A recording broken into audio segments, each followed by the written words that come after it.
ఖమ్మం జిల్లా వైరా మున్సిపాలిటీ సుందరయ్య నగర్లో రేషన్ దుకాణాన్ని civil supply DSO Chandan Kumar ఆకస్మిక తనిఖీ నిర్వహించారు. ఈ సందర్భంగా రేషన్ దుకాణంలో ఉన్న స్టాక్ను రికార్డులను పరిశీలించారు. రేషన్ కార్డుదారులకు ఎలాంటి అసౌకర్యం కలగకుండా రేషన్ సరఫరా చేయాలని కోరారు. 3 నెలలకు ఇచ్చే రేషన్ను నెల రోజుల పాటు కార్డుదారులకు రేషన్ అందజేయాలని కోరారు. ఈ కార్యక్రమంలో సివిల్ సప్లై ఆర్ఐలు Venkateswararao, Kiran incharge ration dealer Venkateswararao, Krishnaprasad పాల్గొన్నారు.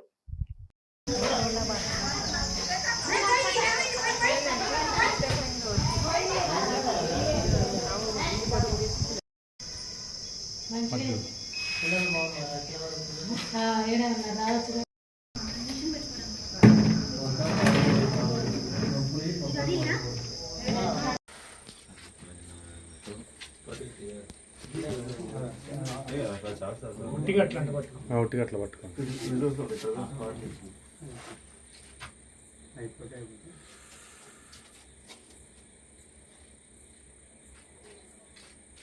ఓకే.